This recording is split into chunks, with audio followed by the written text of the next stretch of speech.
What's up, everybody? Redefine TV here, and today we're going to talk about my ex. Almost everybody has one, but many people don't understand how they still could be held hostage by an ex. Even some people who are married are still affected by their ex. Yeah, and this is why I believe statistics tells us that the chances are heightened once somebody experiences one divorce to possibly experience divorce after divorce after divorce. It's because we have become masters of divorcing the person, but we're still married to the pain, the trauma, the heartache, the memories. So we moved on, but we never moved on. This is why it's so imperative that we learn how to forgive them and forgive ourselves. Right. And we don't necessarily need them to apologize to forgive. If you do, this means your level of freedom is tied to their acknowledgement of the pain they gave to you. Because if we don't get that, we won't have enough gas to accelerate to our destiny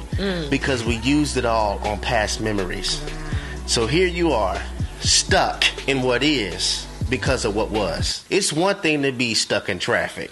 It's another thing to be stuck in life. And this is why some couples have prenuptial agreements because of what was. Let me set up a falsified security system just in case the same pain I felt with them, if this starts to look anything like that, I got something to fall back on. That's true. And if that's not your story, it could be somebody else who told you to get a prenup because they experienced a broken marriage, they experienced a failed marriage, so they're passing on their hurt to you because wounds that don't get transformed get transferred. And so many times we have people passing on transferred hurt information on what you should do for your relationship because of the pain they experienced. So we become haunted by the pain of an ex and treat the person in front of us like the person behind us. This right here is why it's so dangerous to move when God says wait and wait when God says move. Watch this now.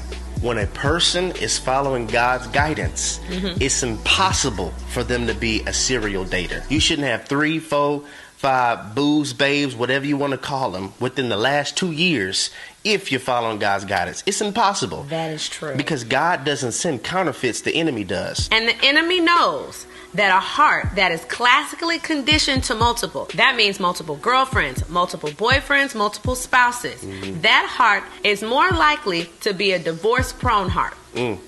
Because the heart wasn't made to experience multiple breakups, multiple sex partners, multiple marriages. That's not God's design for the heart. But the enemy knows if I can get them to experience breakup after breakup, this will become their curriculum in every relationship. When it gets hard, break up. When it's difficult, break up. When I see their flaws, break up. When they see my flaws, break up. When I don't feel like talking, break up. When it's just bringing me out of my comfort zone, break up. So there's no stick-to-itness, if you will, in any type of relational context because you're so used to multiple. That's why we stress pray, pray, pray, pray.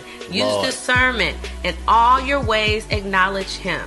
Some pain you won't even have to feel if before letting feelings form, you first see if God formed this. And let us deviate for a second.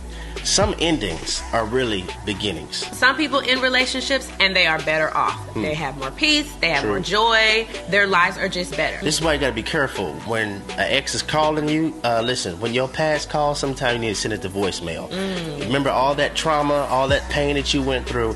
It's just like the enemy. As soon as you get your mind right, as soon as you use your last box of Kleenex crying, as soon as you got your little swagger back, here come the ex calling you. That's true. This is why I believe in Exodus chapter 14 verse 6, the Bible lets us know this. When the king of Egypt was told that the people had fled, Pharaoh and his officials changed their mind about them and said, "What have we done? We have let the Israelites go and have lost their services." So he had his chariot made ready and took his army with him. Please don't miss this. This dude said, "What have we done? We let them go and have lost all their services." Sometimes that's the only reason they're coming back. It's because they miss your service. They don't miss you. They don't really like you. They just miss what you can give them. So this text right here has preaching potential because it lets us know that some people only want you because what you got, but they don't want you for who you are. That's true. And prayer helps you discern this person is only calling me for my services. And don't make us go there there because some services are only supposed to be given out unless you're married.